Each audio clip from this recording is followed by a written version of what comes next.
स्वागत है आप सभी का हमारे YouTube चैनल में। और आज हम पढ़ने वाले हैं chapter number 9 medieval India the Mughal empire. तो देखो शुरू करते हैं। On the eve of Babur's invasion of India in 1526, India was ruled by breakaway kingdoms of the Delhi Sultanate and there was no powerful central authority। यानी कि जब बाबर ने जो है कि इन्वेड किया, आक्रमण किया हिंदुस्तान के ऊपर, है ना, 1526 में, तो उस समय इंडिया जो है ना रूल किया जा रहा था ब्रेक अवे किंगडम्स, यानी कि छोटे छोटे टुकड़ों में राज्य थे वो कर रहे थे, मतलब राज दिल्ली, वो दिल्ली सल्तनत के। And there was no powerful central authority, मतलब केंद्र में कोई ऐसा नहीं था जो इकलौता पावरफुल हो, सेंट्रल अथॉरिटी वाला हो। Bengal, Jaunpur, Gujarat, Malwa and Mewar had all become independent. अब देखो यहाँ पे यही बात कह रहा है, क्या क्या, बंगाल है, जौनपुर है, गुजरात है, ये सारे के सारे जितने भी हैं ये सब जो है इंडिपेंडेंट, आजाद हो गए थे, मतलब इसके ऊपर कोई कंट्रोल नहीं था किसी का, सेंट्रल अथॉरिटी की बात हो रही है। These states were always fighting against one another with the result that a sense of insecurity and tension reigned supreme throughout the country।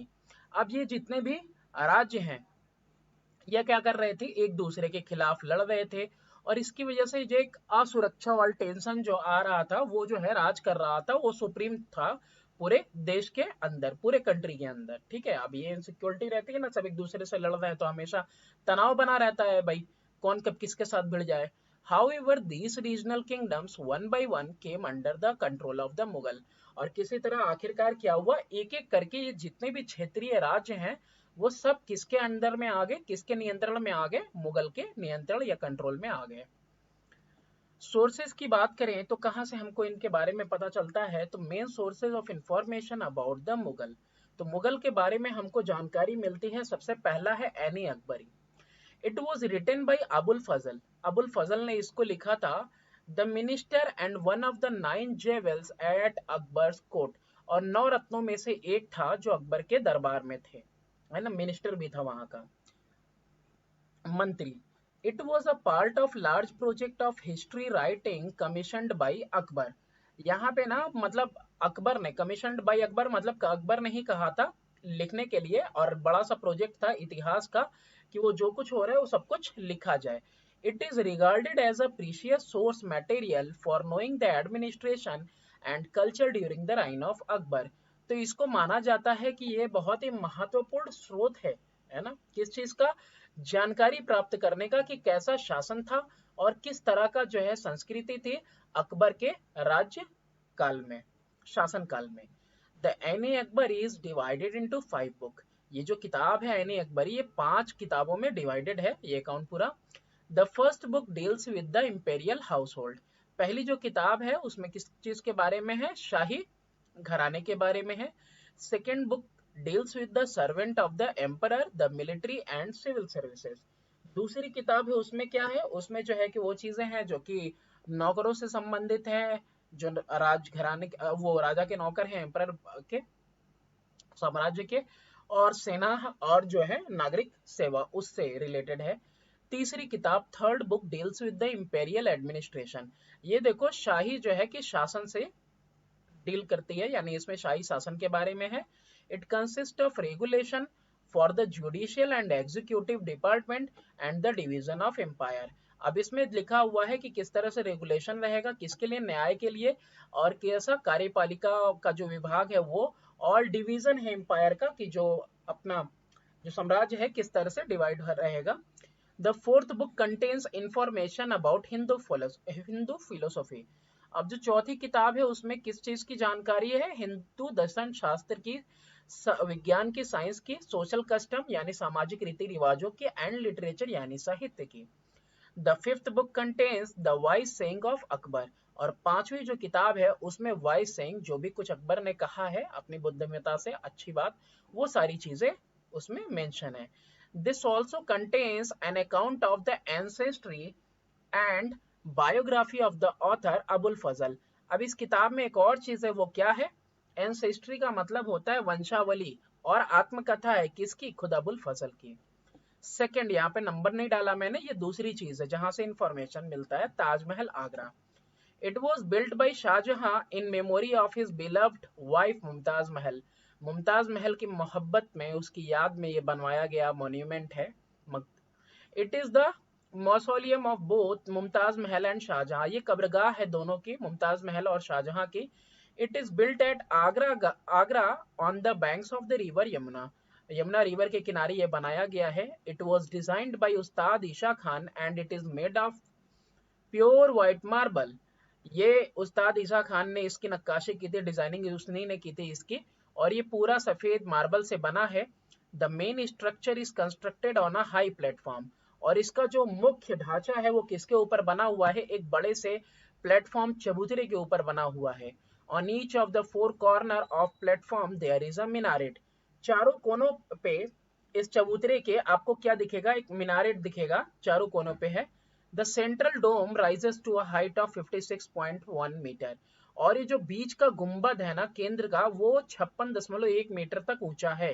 The interior has an octagonal chamber, और इसके अंदर में ना ऑक्टागोनल चेम्बर है, जैसे polygon आपने पढ़ा ही होगा, ट्रिएंगल होता है 3 साइड का, 4 साइड का होता है आपका स्क्वायर, क्वाड्रिलेटरल होता है 4 साइड का, तो उसी तरीके से पेंटागन होता है, हेक्सागन, तो ये ऑक्टागोनल चेम्बर है अंदर में, है ना। The marble dome in the centre look likes an inverted lotus, यानी इन्वर्टेड लोटस यानी कमल के फूल की तरह उल्टा दिखता है। क्या दिखता है आपका, ये गुंबद अंदर का दिखता है ना, मार्बल डोम जो है वो दिखता है इस तरीके का। Actual graves are in lower chamber underground, जो असल कब्र है ना वो नीचे अंदर के तहखाने में, अंदर के चैम्बर में है। The entire structure of Taj Mahal is made of marble and the walls are decorated with floral designs made of semi-precious stone. जो पूरा ढांचा है ताजमहल का वो मार्बल का बना हुआ है, और उसकी दीवारों को फूल पत्तियों के डिजाइन से जो है खूब वो सजाया हुआ है, डेकोरेट किया गया है ना। और इसके साथ साथ सेमी प्रीसियस स्टोन यानी कि कुछ अर्ध कीमती पत्थरों से। This method of decoration is called Petra dura, और यही जो पत्थर वगैरह से सजाया गया है ना, इस डेकोरेशन को, इस तरह की सजावट को कहा जाता है पेट्रा ड्यूरा। ये एक टाइप की कला है पेट्रा ड्यूरा, चमकीले पत्थरों से चित्रित किया जाता है। The Taj Mahal brought together all the architecture forms developed by the Mughals like massive dome of marble, pietra dura, inlay work and kiosk यानी छतरीज। जितना भी विकसित किया था वास्तुकला मुगलों ने, वो सारा का सारा इसमें दिखता है ना। आर्किटेक्चरल फॉर्म ये सब कुछ इसमें दिखाई देता है मुगल, जैसे कि बड़े बड़े गुंबद वगैरह बनाना, पेट्रा डूरा हो चाहे है, इनले वर्क हो, और कियोस्क यानी छतरी वगैरह, तो ये सब हर तरह का इसमें दिखता है। The Taj Mahal was designated as UNESCO world heritage site in 1983। अब इसको जो है कि यूनेस्को ने जो है कि दुनिया की विरासत इसको घोषित किया 1983 में, एंड वाज डिक्लेयर्ड, और ऐलान किया गया है ना कि as one of the 7 wonders, और इसको माना गया कि दुनिया के 7 अजूबों में से एक है 2007 में। थर्ड है ये Jama Masjid. It was built by Shah Jahan and is the biggest mosque in India, Shah Jahan ने इसको बनवाया, और ये जो है हिंदुस्तान की सबसे बड़ी मस्जिद है। Its courtyard has the capacity to accommodate 1000 of people at a time. अब इसका जो बारामदा है उसके अंदर इतनी जगह है कि हजारों लोग एक साथ जमा हो सकते हैं। It is built on a Lofty basement, Lofty मतलब होता है बुलंद, बुलंद बेसमेंट यानी कि समझ सकते हो जो तहखाना वगैरह उसको कहते हैं, तो बेसमेंट के ऊपर यानी यहाँ नींव की बात हो रही है, एक बुलंद नींव के ऊपर बना हुआ है। विथ मैजेस्टिक यानी कि आलिशान flights of steps leading to the imposing gateways on 3 sides of the courtyard, और बरामदे की तरफ जाते हुए क्या है, 3 तरफ से सीढ़ियां हैं। इट हैज 3 गेटवेज, 3 दरवाजे हैं अंदर जाने के लिए। 4 टावर्स एंड 2, 4 इसमें टावर है वही मीनार, और 2 इसमें से 40 मीटर हाई मीनारेट हैं। कंस्ट्रक्टेड ऑफ रेड स्टोन यानी लाल पत्थर के बने हुए हैं, अरे सॉरी हाँ लाल बालू पत्थर के बने हैं, एंड व्हाइट मार्बल और सफेद मार्बल के। द नॉर्दर्न गेट, अब देखो ये बहुत जानकारी की चीज है कि जो उत्तर में गेट है हैज 39 स्टेप, 39 सीढ़ियां हैं। ईस्टर्न पूर्व में जो गेट है उस पे 35 स्टेप्स हैं, 35 सीढ़ियां हैं। एंड द साउदर्न गेट, और जो साउदर्न में जो गेट है वो 33 स्टेप का है। यानी यार पूरे दिल्ली में बाढ़ आ जाएगा, इसका कुछ नहीं होना है ना। The face of its spacious prayer hall consist of 11 आर्केस of which the central arc rises far above the roof level. Arc समझते हो ना, ये जो आर्क दिख रहा है ये आर्क है ना, सर्कल का जो हिस्सा होता है उसको बोल रहा है कि जो फेस है इसका, इसमें जो है कि बहुत बड़ा स्पेस है प्रेयर हॉल के लिए यानी नमाज के लिए है ना। 11 आर्केस दिखते हैं और जो बीच वाला आर्क दिख रहा है, बीच वाला ये जो है कि देखो छत से भी ज्यादा ऊंचा गया हुआ है ना, इसकी बात कर रहा है। इसके बाद चौथा है the red fort Delhi, Lal Qila अपना दिल्ली का। It was built by Shah Jahan after he decided to shift his capital to Delhi. ये शाहजहां के द्वारा बनवाया गया जब उसने ये इरादा किया कि मैं अपना जो राजधानी है वो दिल्ली को शिफ्ट करूंगा। It is located on the banks of the Yamuna, ये भी यमुना नदी के किनारे है। Red sandstone and marble were used in construction, लाल बालू पत्थर और मार्बल का इस्तेमाल हुआ है इसको बनाने में। The fort has massive walls and 2 gateways, इस जो किला है इसमें काफी ऊंची दीवारें हैं और 2 इसमें जो है गेटवेज यानी कि रास्ते हैं, दरवाजे हैं। The western gateway is known as Lahori gate, जो पश्चिमी दरवाजा है उसको लाहौरी गेट कहते हैं। This gate was used for emperors ceremonial purposes, और इस दरवाजे का इस्तेमाल होता था कब, समारोह के दौरान में, समारोह के वक्त में राजा के। Among the many impressive building in the complex are दीवाने आम एंड दीवाने खास। बहुत सारे जो है कि इम्प्रेसिव मतलब शानदार जो है कि प्रभाव डालने वाले जो बिल्डिंग्स बने हैं इस कॉम्प्लेक्स में, उसमें ये है दीवाने आम और दीवाने खास भी है। Diwane Khas is the lavishly ornamented hall where the peacock throne was placed. ये जो पीकॉक थ्रोन, ये गद्दी का नाम है, ये जो गद्दी लगाई गई थी ये कहाँ लगाई हुई थी, दीवाने खास में। और ये लेविशली बहुत ही मतलब कि सोने चांदी हीरे जवाहरातों से जड़ा हुआ हॉल था जहां पे ये गद्दी रखी हुई थी, peacock throne. The hall was used by the emperor, ये राजा खुद इसका इस्तेमाल करता था। To give audience to the princes of the royal family, और ये जो है कि यहाँ पे ऑडियंस देता था राजकुमारों को, प्रिंसेस को, रॉयल फैमिली के नोबल्स को यानी कि जो श्रेष्ठ लोग हैं, और अदर इंपॉर्टेंट डिग्नेटरीज, और दूसरे जो बहुत ही इंपॉर्टेंट डिग्नेटरीज मतलब जो अधिकारी हैं उनको। Aurangzeb letter built the Moti Masjid in the red fort, और बाद में मोती मस्जिद का निर्माण करवाया औरंगजेब ने लाल किले के अंदर। It is made of pure marble, ये भी प्योर मार्बल का बना हुआ है। The red fort is an important historical monument, ये लाल किला जो है ना बहुत ही इंपॉर्टेंट ऐतिहासिक जो है कि इमारत है। Many historical events are connected with this fort.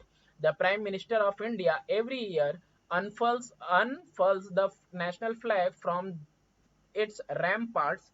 Ramparts का मतलब होता है कि हाई थिक वॉल, यहाँ से प्राचीर से इसके, ऑन इंडिपेंडेंस डे। बहुत सारी ऐतिहासिक घटनाएं इसके साथ जुड़ी हुई हैं, और इसके अलावा जो प्राइम मिनिस्टर उनकी बात हो रही है कि ये इसके प्राचीर से जो है कि झंडा फहराते हैं इंडिपेंडेंस डे यानी आजादी के दिन 15 अगस्त को। मुगल डायनेस्टी की शुरुआत देखो बाबर से हो रही है यहाँ पे। Babur whose full name was Zahiruddin Muhammad Babur, क्या नाम है पूरा, जहीरुद्दीन मोहम्मद बाबर। डिसेंडेंट यानी कि वंशज है तैमूर का, द मंगोल रूलर, तैमूर कौन है, मंगोल रूलर है। एट काबुल, काबुल में ही carved out a small principality for himself, Kabul में इसने क्या किया कि कड़ी मेहनत से कमाया, क्या कमाया, रियासत कमाई है ना अपने खुद के लिए। Having established himself at Kabul, अपने आप को जब इसने एस्टेब्लिश कर लिया, जमा लिया काबुल में, Babur turned his eyes upon India, फिर इसने जो है निगाहें फेरी किसके तरफ, हिंदुस्तान की तरफ। Daulat Khan Lodhi, the governor of Punjab, invited Babur to oust Ibrahim Lodhi from the throne. Daulat Khan Lodhi ये गवर्नर था पंजाब का, इसने जो है न्योता दिया बाबर को कि आओ और जो है कि इब्राहिम लोधी को जो है कि गद्दी से उखाड़ फेंकने के लिए, ये इरादा था इसका, इसलिए इसने बाबर को इनविटेशन दिया। In the first battle of Panipat 1526 Babur defeated Ibrahim Lodhi and occupied Delhi and Agra. पहला जो पानीपत का युद्ध हुआ 1526 में, बाबर ने हराया इब्राहिम लोधी को और कब्जा कर लिया दिल्ली और आगरा पे। Babur had to wage 2 other wars, अब बाबर को 2 अन्य लड़ाइयां लड़नी पड़ी, जंगें लड़नी पड़ी। One against Rana Sanga of Mewar, एक तो राणा सांगा जो मेवाड़ के थे उनके खिलाफ, and the other against the eastern Afghan यानी पूर्वी अफगानियों के खिलाफ दूसरी जंग।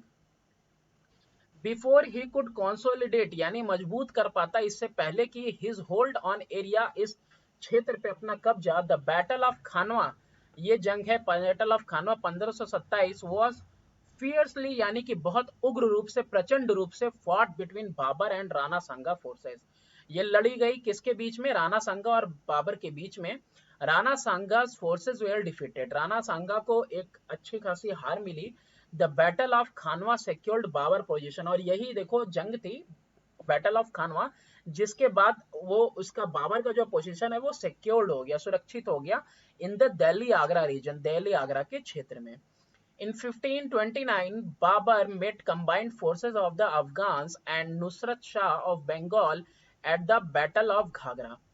अब देखो 1529 की बात कर रहा है कि बाबर मिला, कंबाइंड फोर्सेस यानी मिलकर लड़ने आए, कौन? अफगान और नुसरत शाह बंगाल का।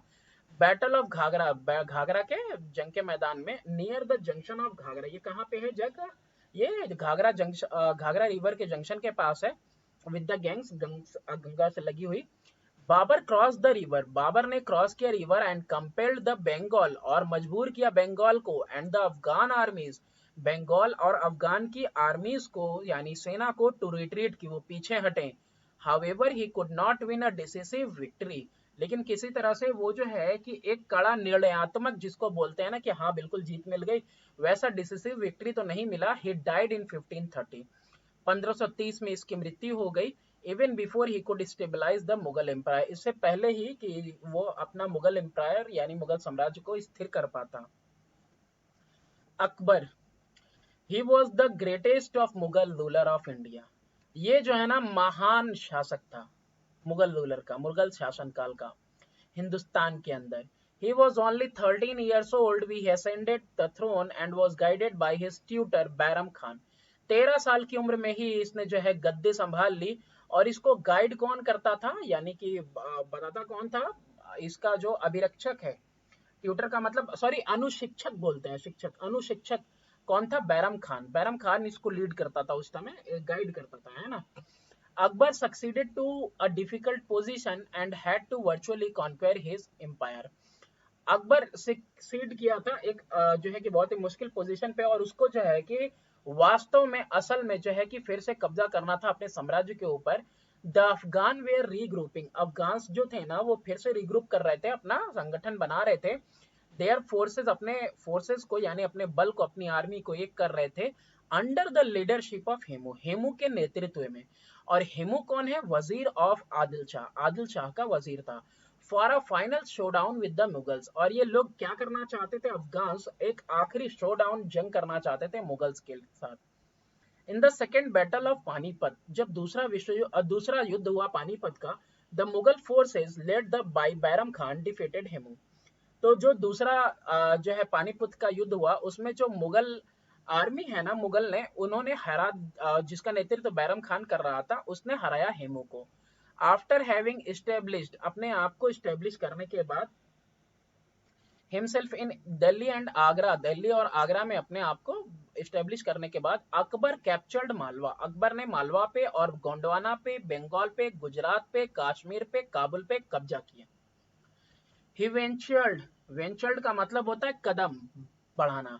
ही ventured beyond the Vindhyas, Vindhyas जो डेक्कन में है उससे ये आगे कदम बढ़ाया। And after stiff resistance, stiff का मतलब होता है कड़ा और कठोर रुकावट के बाद, डिफीटेड मेनी लोकल रूलर, जो लोकल शासक थे उनको हराया।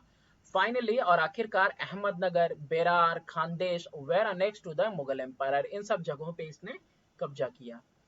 He also subdued the Rajput princess, और इसने राजी किया राजपूत राजकुमारों को, एक्सेप्ट मेवार, मेवार वाला राजी नहीं हुआ इससे। As a result, the famous battle of Haldi Ghati was fought in 1576, और इसके ही रिजल्ट में हुआ क्या कि फेमस बैटल, जो काफी प्रसिद्ध जो है लड़ाई है हल्दी घाटी की, वो लड़ी गई 1576 में, बिटवीन महाराणा प्रताप जो रूलर थे मेवाड़ के, देख रहे हो, एक्सेप्ट मेवाड़, वही की वजह से एक्सेप्ट नहीं किए थे ना इन्होंने, तो ruler of Mewar and the Mughal army led by Raja Man Singh, राजा मान सिंह ने नेतृत्व किया मुगल आर्मी का। तो ये जो जंग लड़ी गई, ये इनके बीच लड़ी गई। Maharana Pratap fought with matchless courage, मतलब इतनी बहादुरी के साथ वो लड़े कि कोई उसका वो जो है मुकाबला नहीं है, मतलब कहीं से तुम कंपेयर नहीं कर सकते, तुलनात्मक नहीं है वो करेज, वो साहस। बट हैड टू स्केप, लेकिन उनको फिर भी जो है स्केप करना पड़ा, वहां से भागना पड़ा। फ्रॉम द बैटलफील्ड से, जंग के मैदान से, when he was heavily wounded, काफी बुरी तरह से जख्मी हो गए थे। अकबर डाइड इन 1605, अकबर की मृत्यु होती है 1605 में। By the time Akbar died, ये जो वक्त है जब अकबर मरा, हिज ऑथोरिटी हैड एक्सटेंडेड, उसका जो आधिकारिक क्षेत्र है वो फैल चुका था, from Assam in the east, Assam जो कि पूर्व में है वहां से, to the areas beyond the north western frontier, वहां से किन हदों तक, उन हदों से, सरहद, फ्रंटियर का मतलब सरहद है, सरहदों से पार, नॉर्थ वेस्टर्न के सरहदों से पार, यानी काबुल और कांधार जो पश्चिम में, वहां तक। इन द डेक्कन, डेक्कन में इसका जो डोमिनियन है, वही जो राज करने वाला क्षेत्र है, इंक्लूड करता था, वो शामिल था, उसमें था अहमदनगर था, खानदेश था, बेरार था। The kingdoms of Multan, Sindh, Gujarat, Kashmir and Bengal, ये सब भी सीज हो गए एग्जिस्ट करने में, मतलब सब इसके अंडर में आ गया। अकबर राजपूत पॉलिसी, अकबर का राजपूत नीति क्या है? विद द राजपूत भारामल, ये राजपूत के साथ भारामल जो रूलर था अंबर का, मैरिड हिज यंग डॉटर, उसने जो है कि अपनी जो है कि छोटी पुत्री का, यंगल डॉटर का विवाह कराया हरखा बाई का, टू अकबर, अकबर के साथ। Akbar not only gave complete religious freedom to his wives who followed Hinduism, but also gave an honored place to their parents and relations in the nobility. यानी अकबर ने ना सिर्फ जो है कि पूरी तरह से आजादी दी, देखे शाहरुख खान ने जैसे दी हुई है ना गौरी खान को, तो उस तरीके से ये अकबर ने ही बिल्कुल आजाद कर दिया कि भाई तुम जिस तरह से चाहो उस तरह से अपने धर्म का अनुसरण करो, ठीक है। और इसके साथ साथ उसके माँ बाप को, यानी कि जो लड़की है या इसकी, इनकी पत्नी है, उनके माँ बाप को और रिश्तेदारों को भी नोबिलिटी का मतलब होता है उत्तम, श्रेष्ठ, बड़े लोगों में जो है कि जगह दी। Thus, the Rajput policy of Akbar ended the centuries-old animosity between the Muslim ruler and the Rajput. अब ये जो नीति थी राजपूत के साथ अकबर की, इसकी वजह से सदियों पुरानी दुश्मनी, एनिमोसिटी, जो मुस्लिम शासकों के बीच में और राजपूत के बीच में थी, वो खत्म हुई। Since the Rajput were made equal partner in the Mughal government, Mughal सरकार में राजपूत को बराबर का हकदार बनाया गया। It considerably affected the public policies, और इससे बहुत ही ज्यादा प्रभावित हुआ जो लोगों का जो है कि पब्लिक पॉलिसी था, लोगों के लिए जो नीतियां थी ऑफ द मुगल्स की, एंड ग्रेटली हेल्प्ड, और बहुत अच्छे तरीके से इसने मदद की, growth of composite culture, composite मतलब संयुक्त कल्चर, मिला जुला कल्चर का ग्रोथ हुआ। इसको हम लोग आगे पढ़ेंगे कंपोजिट कल्चर को। कंसिडरेबली अफेक्टेड, आइड्रिबली नहीं होगा, considerably affected the public policies of the Mughals and greatly help, अच्छा 2 बार हो गया ऑफ अ कंपोजिट कल्चर, ठीक है, बस यहीं तक था ये पैराग्राफ। अकबर इन इबादत खाना, देखो कैसे अपने इबादत खाने में ये बैठे हुए हैं अकबर। स्टेप्स टुवर्ड इंटीग्रेशन, एकीकरण की तरफ इन्होंने कदम बढ़ाया। देखो Akbar took a number of major, Akbar ने जो है कि बहुत सारे जो है कि तरीके अपनाए, to promote greater understanding between the Hindus और मुस्लिम्स, ताकि ज्यादा समझ पैदा हो सके हिंदू और मुस्लिम्स के बीच में, यानी दोनों करीब आ सके। Though these measures, he created an atmosphere in which liberal views could grow and finally cultural and emotional integration of the people could develop. तो ये सारे जो तरीके इसने अपनाए, इस तरीकों को अपनाकर इसने एक ऐसा वातावरण बनाया जिसमें उदारवादी जो व्यूज हैं, लिबरल व्यूज, वो जो है कि ग्रो कर सकते हैं, पनप सकते हैं, और फाइनली जो सांस्कृतिक और इमोशनल यानी कि भावनात्मक एकीकरण है लोगों का, वो जो है डेवलप हो सके, विकसित हो सके। सम ऑफ दीज मेजर्स, इसमें से कुछ तरीके कौन से हैं, देखो क्या है measures. Akbar abolished the poll tax और जजिया, जजिया को बिल्कुल खत्म कर दिया, पोल टैक्स को, which the non Muslim they are required to pay, जो नॉन मुस्लिम को देना पड़ता था। He also abolished the pilgrim tax on bathing at holy places such as Prayag and Banaras, और इसने जो है कि उन टैक्स को, पिलग्रिम टैक्स को, यानी तीर्थ कर इसको बोलते हैं, यानी तीर्थ यात्रा पे जाने के लिए जो कर दिया जाता है, और जो मतलब गंगा और प्रयाग में नहाने के लिए जो है कि टैक्स देना था, वो सब इसने अबॉलिश, खत्म कर दिया। Further he abolish the practice of forcibly converting prisoner of war to Islam. अब इसने जो है ना, इसके आगे देखो कितना बेहतरीन काम किया कि जो जंग में कैदी पकड़े जाते थे उनको जबरदस्ती इस्लाम मतलब थोपने का भी इसने जो है कि बिल्कुल प्रैक्टिस खत्म कर दिया, कि जबरदस्ती मजहब किसी पे नहीं थोपना है। All this steps led the foundation of a society based on equal right to all citizen irrespective of their religious belief। ये सारे जो कदम थे ना, इसने बुनियाद रखी ऐसे समाज की कि सबको बराबर अधिकार था हर एक नागरिक के लिए, और कोई भेदभाव नहीं था ऑन द ग्राउंड्स ऑफ, यानी कि किस धर्म के हैं और किस धर्म के नहीं है, इससे कोई मतलब नहीं। To strengthen the liberal principles, और अपने उदारवादी सिद्धांतों को और मजबूत बनाने के लिए Akbar enrolled a number of Hindus into the nobility. Akbar ने बहुत सारे हिंदुओं को जो है कि श्रेष्ठ पद दिए, वही उत्तम पद दिए, ठीक है, नोबिलिटी में मतलब शामिल किया। वाइल मोस्ट ऑफ दीज वे राजपूत राजाज, और इसमें से ज्यादातर राजपूत राजा थे। Many of them entered into matrimonial alliance with Akbar, बहुत सारे ऐसे थे जो विवाह संबंध से जो है जुड़े अकबर के साथ। मनसब पोजीशन और rank were given to other, दूसरों को मनसब यानी पोजीशन या कोई रैंक वगैरह दिया गया on the basis of their competence, यानी जितने उनकी प्रतिस्पर्धा थी, जितने कॉम्पिटेंट थे, जिस लायक थे उस लायक उनको दिया गया। इन 1575 1575 में Akbar built a hall called इबादत खाना और द हॉल ऑफ प्रेयर। ये जो हम लोगों ने अभी ऊपर देखा था, ये इबादत खाना, ये इसने बनवाया फतेहपुर सिकरी में। एट दिस हॉल, इस हॉल में ही used to call selected theologians. Selected theologians का मतलब है कि चुने हुए धर्मशास्त्री, थियोलॉजियन धर्म के बारे में जो इनको ज्ञान होता है, ऑफ ऑल रिलीजन, सारे धर्म के, है ना, थियोलॉजियंस को, धर्मशास्त्रियों को बुलाया, मिस्टिक्स को बुलाया, इंटेलेक्चुअल्स यानी कि बुद्धिमानियों को बुलाया, and discuss religious and spiritual matter with them, और उनके साथ क्या करता था, डिस्कस करता था, क्या चीज, धार्मिक और आध्यात्मिक मामलों पर। अकबर इश्यूड अ डिक्लेरेशन और महजर, अकबर ने जो है लागू किया एक डिक्लेरेशन, ऐलान या mahzar which made Akbar the supreme, जिससे कि अकबर क्या हुआ, सुप्रीम हुआ और फाइनल आर्बिटर। आर्बिटर का मतलब होता है विवाचक, आखिरी जो है ना, उपदेश देने वाला, यानी आखिरी, अपने खुद मतलब मर्जी से जो चाहे फैसला दे दे इन रिलीजियस मैटर्स, धार्मिक मामलों में। And replace the power of Ulema by the power of emperor, और रिप्लेस कर दिया, यानी कि जो पहले पावर था उलेमा का, कि उलेमा जो कह देंगे बादशाह को मानना है, उसको इसने बदल दिया कि अब जो बादशाह कह देगा वही सुप्रीम होगा। और ये हम लोगों ने जोधा अकबर पिक्चर में देखा भी होगा। अकबर प्रोमलगेटेड का मतलब होता है प्रमोट करना किसी आइडिया को, तो इसने प्रमोट किया, एक प्रचार किया एक नए विचार का, न्यू फेथ, जिसका नाम था Din Ilahi. It was based on the principle of oneness of God, और ये किस सिद्धांत के ऊपर था कि भगवान एक है। The new religion stressed on virtues like courage, तो जो नया धर्म था ना, वो दबाव देता था किसके ऊपर, वर्च्यूज के ऊपर, जैसे कि करेज है, साहस के ऊपर, लॉयल्टी वफादारी, और जस्टिस न्याय के ऊपर। It also demanded loyalty to the emperor, और ये सवाल करता था किसका, वफादारी का, किसके साथ, बादशाह के साथ। The basic purpose of forming Deen Ilahi was Sukul और universal harmony which governed all public policies of Akbar. अब ये जो बुनियाद थी दीन इलाही को चालू करने की, वो क्या था, सुलकुल और यूनिवर्सल हार्मोनी, यानी कि पूरी दुनिया में सद्भावना हो, ठीक है, यूनिवर्सल, सबके सब लोगों के बीच, जो कि विच गवर्न, जो कि गवर्न करता था, शासन करता था, ऑल पब्लिक पॉलिसीज को, जो अकबर की जो नीतियां हैं उसको गवर्न करता था।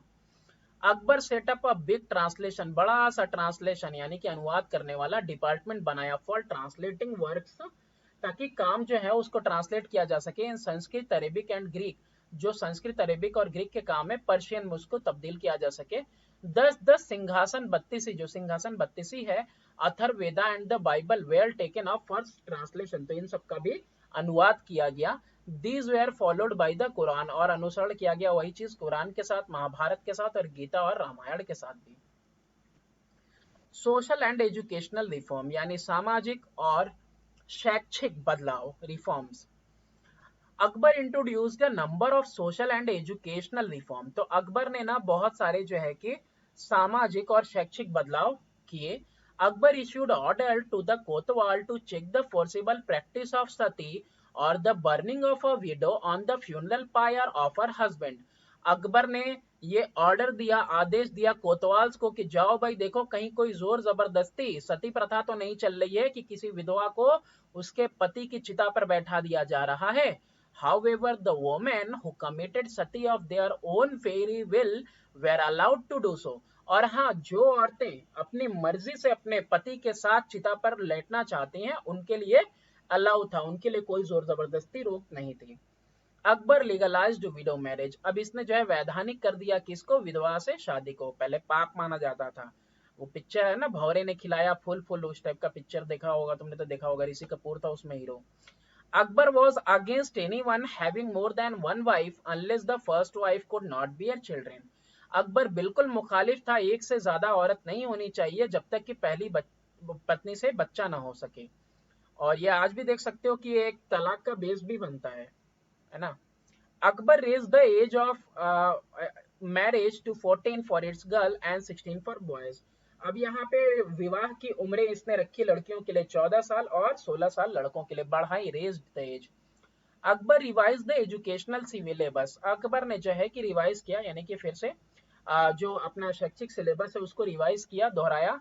लेइंग मोर इम्फेसिस, ज्यादा दबाव दिया किसके ऊपर, नैतिक एजुकेशन यानी मोरल एजुकेशन पे, मैथमेटिक्स पे एंड ऑन सेकुलर सब्जेक्ट, ऐसे विषय जो कि धर्म से नहीं जुड़े हैं, जैसे एग्रीकल्चर के ऊपर, ज्योमेट्री के ऊपर, एस्ट्रोनॉमी खगोल शास्त्री के ऊपर, लॉजिक और इतिहास के ऊपर।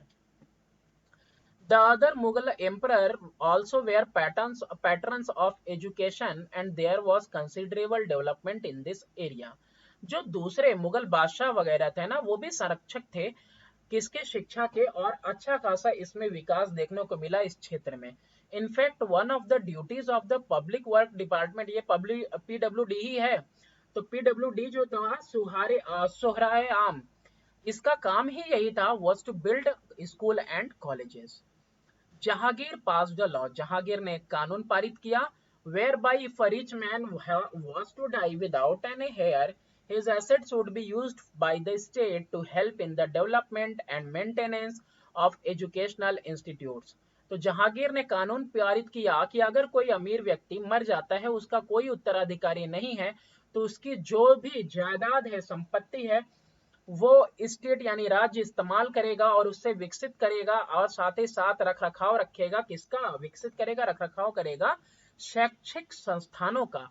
Shahjahan although more interested in building monument, Shah Jahan भी ज्यादा इसको मतलब क्या था, इंटरेस्ट था, मतलब मन लगता था, रुचि थी इसकी बिल्डिंग मॉन्यूमेंट्स, इमारतें बनाने में।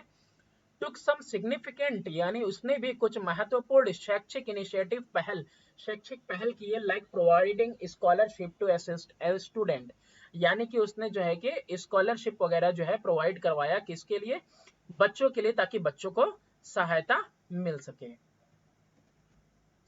Female education also existed in some form during the Mughal period. Mughal साम्राज्य में, मुगल काल में भी जो औरतों के लिए एजुकेशन था, शिक्षा थी, वो भी किसी तरीके से, किसी फॉर्म में थी। Girls from rich families were usually able to have an education through private tuition at home. जो महिलाएं थी और लड़कियां थी अमीर घरानों की, उनको एजुकेशन शिक्षा मिलती थी, प्राइवेट ट्यूशन मतलब टीचर वगैरह कुछ बुला के घर पे। Middle class girls were usually able to attend the same school as boys, और मिडिल क्लास की जो लड़कियां थी वो भी जो है वही स्कूल में जाती थी जहां पे लड़के जाया करते थे। Aurangzeb, Aurangzeb ascend the throne after a long and fierce struggle with his father and three brother। Aurangzeb गद्दी पर बैठा, कब बैठा, बहुत ही ज्यादा, फियर्स का मतलब क्या होता है, फियर्स का मतलब होता है प्रचंड पूर्वक, उग्र तरह से जो है कि बहुत उसने जद्दोजहद की, स्ट्रगल किया अपने पिता और तीन भाइयों के साथ, उसके बाद गद्दी पे बैठा। His long reign of 50 year was devoted to wars in different part of the country। इसका जो लंबा शासन काल रहा 50 साल तक, वो पूरा समर्पित है किसको, जंग को, अलग अलग देश के हिस्सों में। At its height, इस समय his rule extended over almost the entire subcontinent। अच्छा, इसका जो राज था ना उस समय जो है कि बिल्कुल फैला हुआ था पूरे सब कॉन्टिनेंट पे। फ्रॉम कश्मीर इन नॉर्थ, यानी कि उत्तर में कश्मीर से लेके, to river Kaveri in south, यानी दक्षिण में रिवर कावेरी तक, and from Kabul in west, और काबुल जो कि पश्चिम में, वहां से लेके to Chittagong in the east, यानी चित्तागोंग तक पूर्व में। He reversed Akbar policy of religious tolerance, और उसने रिवर्स किया यानी विपरीत किया अकबर का जो नीति था रिलीजियस टॉलरेंस का, यानी कि धार्मिक सहनशीलता का। He spent the last days of his reign, यानी अपने शासन काल का, अपने राज का जो है आखिरी वक्त बिताया कैसे बिताया? अटेम्प्टिंग टू सप्रेस रिबिलियंस, यानी जो विद्रोहकारी है ना, विद्रोह करने वाले, उनका दमन करते हुए इसने अपना आखिरी वक्त बिताया।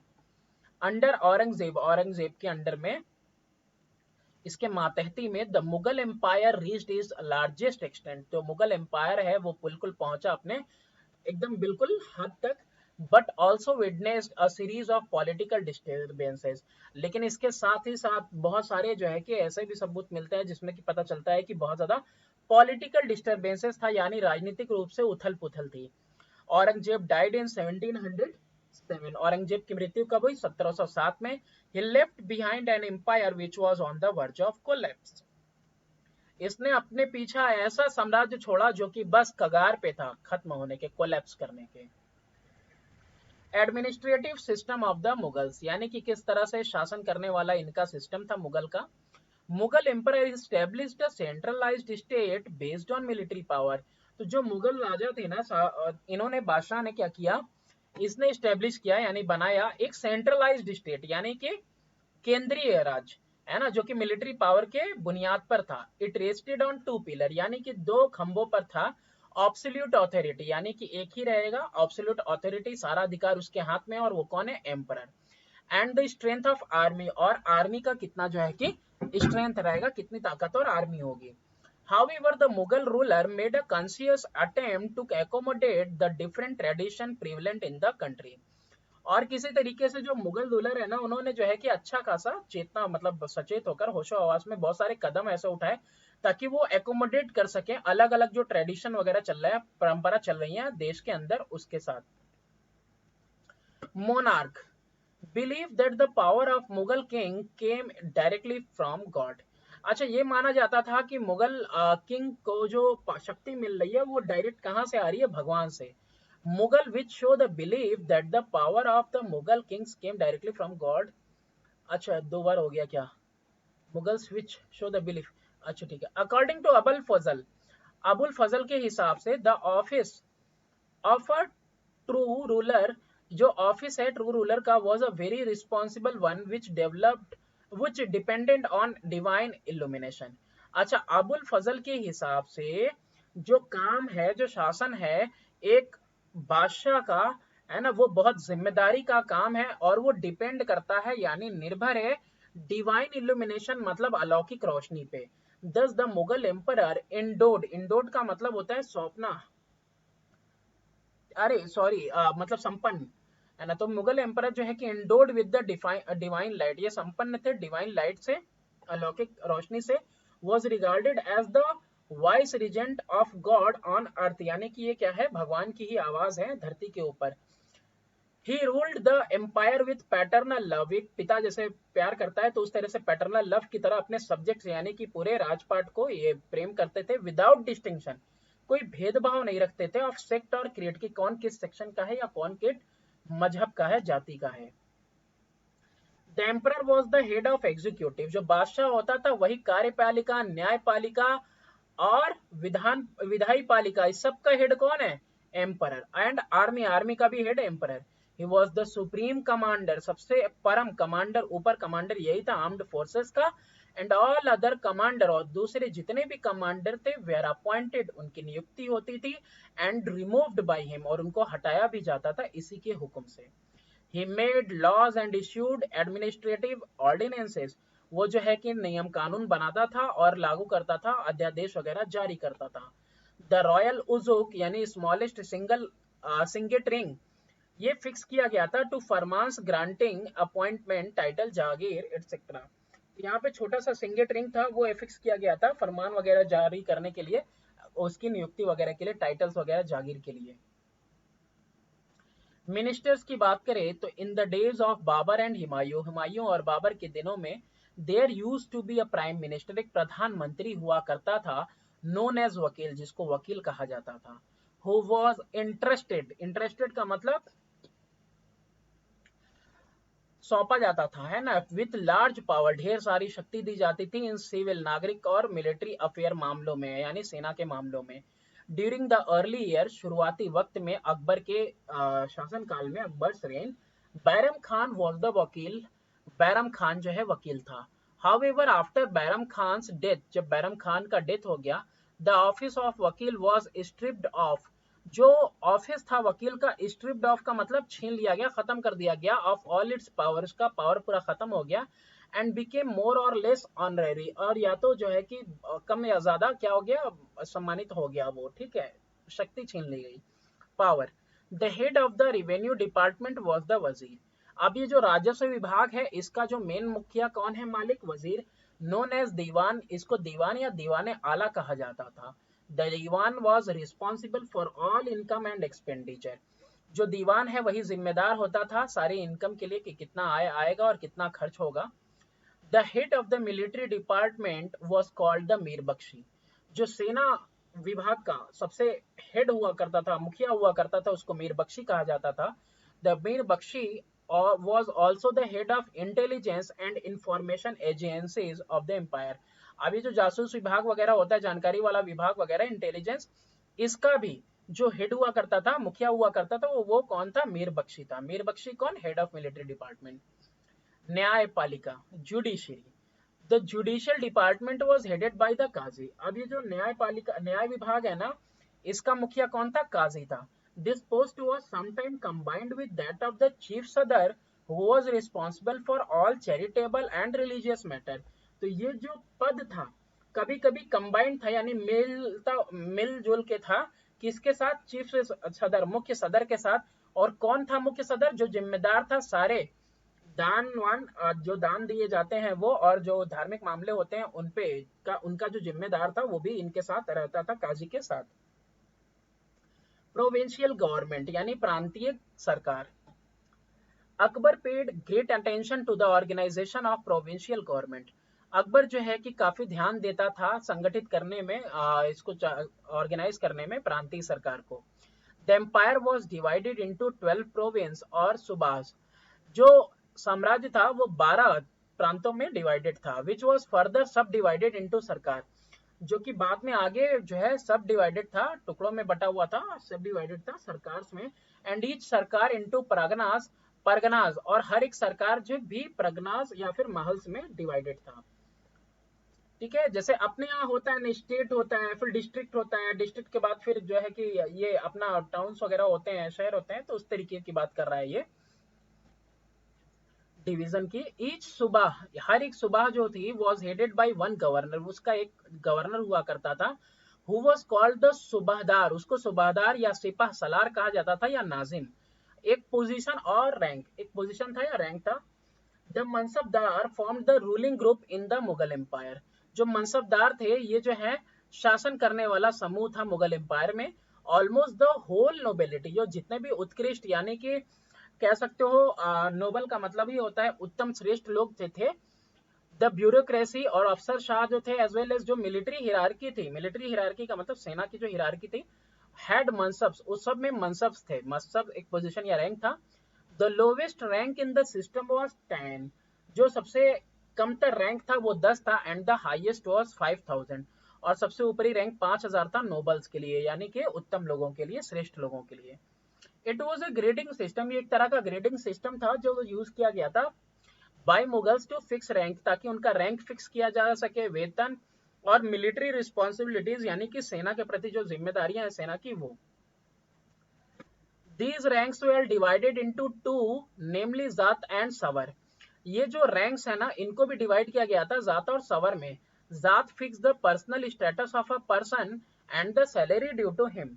तो जात क्या थी, एक पर्सनल स्टेटस था, इंसान का अपना खुद का था, और कितना उसको वेतन मिलेगा। द हायर द जात, जितना ज्यादा उसका जात था, the more prestigious was the noble position. Prestigious मतलब ज्यादा प्रतिष्ठित उसका जो है कि वो पद था, was the noble position in court, दरबार में उसका उतना अच्छा उत्कृष्ट उत्तम पोजिशन था।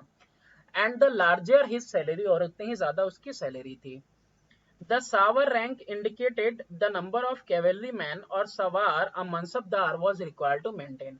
अब ये जो देखो सवार रैंक क्या था, ये सवार रैंक ये था, वो दिखाता था कि कितने कैवेलरी घुड़सवार वगैरह चाहिए या सवार चाहिए एक मनसबदार को खुद को मेंटेन करने के लिए। फॉर एवरी 10 कैवेलरी मैन, 10 घुड़सवार के लिए एक मनसबदार हुआ करता था, और उसको जो है कि the mansabdar had to maintain 20 horses, 20 घोड़े उसको देखने ताकने पड़ते थे। The Mansabdar received their salaries as revenue assignment called जागीर। मनसबदार को जो है ना उनका वेतन मिलता था, जो वेतन है वो राजस्व असाइनमेंट के तौर पे मिलता था, राजस्व वसूली के तौर पे मिलता था, जागीर दे दी जाती थी, लो भैया जागीर ले लो, तुम्हारी जागीर है, वसूल करो, allow. However, most of the mansabdar did not actually reside in or administer their जागीर। ज्यादातर जो मनसबदार होते थे ना वो वहीं पे रहते नहीं थे, रिसाइड नहीं करते थे इसमें, और या फिर जो है कि उसको चलाते नहीं थे, एडमिनिस्टर नहीं करते थे, शासित करते थे जागीर को। दे ओनली हैड राइट्स, उनको बस इतना अधिकार था, to the revenue of their assignment, अपना जो राजस्व है उसके लिए असाइनमेंट मिलता था, which was collected from them, जो उससे कलेक्ट किया जाता था, बाय देयर सर्वेंट, उनके नौकरों के द्वारा। while the mansabdar themselves serve in some other part of country, और जो मनसबदार है जबकि वो क्या करते थे, सर्व करते थे दूसरे पार्ट में कंट्री के। तो यहाँ पे क्या है ना कि उनको क्या कर दिया जाता था, सैलरीज के तौर पे दे दिया जाता था, जागीर दे दी जाती थी, है ना, जागीर संभालने के लिए, उसको एडमिनिस्टर करने के लिए। तो ज्यादातर जो है वो उस जागीर में रहते नहीं थे, या फिर रिसाइड नहीं करते थे, या उस एडमिनिस्टर नहीं करते थे, तो वो सर्वेंट वगैरह जो है कि राजस्व की वसूली वगैरह करते थे, तो वो दूसरे पार्ट में जो है कि मनसबदार वगैरह सर्व करते थे। Jahangir maintain the मनसबदारी system developed by Akbar, तो अकबर ने जो मनसबदारी सिस्टम को विकसित किया था तो जहांगीर उसको मेंटेन किया। But he reduce the average rate of जात सैलरी, तो उसने जो है ना जो औसतन जात सैलरी थी, वेतन था, उसको 240 पर एनम, मतलब सालाना से रुपया 200 कर दिया था पर एनम, 200 तक ला दिया था, 40 रुपए घटा दिया था। Shah Jahan reduce the number of sawars a noble was required to maintain, Shah Jahan ने कम कर दिया था सवार की, कितने सवार चाहिए एक नोबल यानी उत्तम आदमी के लिए, वो उसका गिनती कम कर दिया था, कि मतलब अब कम नंबर ऑफ सवार्स मिलेंगे एक नोबल आदमी को। Thus a noble was expected to maintain a quota, तो नोबल को एक्सपेक्ट किया जाता, उम्मीद की जाती थी कि भाई तुमको मेंटेन करना है Kota of only 1/3 of his सवार, एक तिहाई अपने सवार रैंक का, एंड इन सम केसेस, कुछ ऐसे केसेस में सिर्फ एक चौथाई मेंटेन करना है quota. During the reign of Aurangzeb, जब औरंगजेब का शासन काल था, there was a huge increase in the number of mansabdar, बहुत सारे मनसबदार जो है कि इंक्रीज हुए। These and other factors created a shortage in the number of jagir, और इसकी वजह से क्या हुआ ना, इन सारे और इसके अलावा कुछ घटक थे, उसकी वजह से जो जागीर्स है ना उसमें कमी आ गई। लैंड रेवेन्यू सिस्टम की बात करें तो a uniform system of measurement was established for calculating the land tax, uniform मतलब हर जगह पे बराबर तरीके का एक तरीका अपनाया गया इस्टेब्लिश करने के लिए, कि मतलब उसी तरीके को अपनाना है, हमको कैलकुलेट करना है, मतलब जोड़ घटाव अनुमान लगाना है किसका, लैंड टैक्स का, है ना, जमीन के कर का। Todarmal Drew up scheme for the effective tax collection, Todarmal है इसी ने जो है कि स्कीम दी थी जो है कि बेहतर जो है टैक्स कर की वसूली के लिए। This system enriched state treasury, और इससे जो है ना कि जो राजकोष है ना वो भरा भी, है ना, एनरिच हुआ, फला फूला। The state also gave loans to poor, जो स्टेट था ना, जो राज था, वो जो है कि वो गरीबों को लोन भी दे रहा था, पुअर फार्मर्स को। और इसके साथ ही साथ this ushered in progress in agriculture, ushered का मतलब होता है शुरुआत, और इसने शुरुआत की किसकी, विकास की, किसमें, प्रोग्रेस की, विकास की शुरुआत की किसमें, एग्रीकल्चर में, यानी कि खेती बाड़ी में, ट्रेड व्यापार में और इंडस्ट्री में। आई होप ये चैप्टर आपको अच्छे से समझ में आया होगा। अब आपको काफी अच्छा लगेगा जब आप क्वेश्चन आंसर देखोगे, लिखने में भी मदद मिलेगी। Thanks for watching, do subscribe and share my channel, ताकि हम आपके लिए ऐसे ही वीडियोस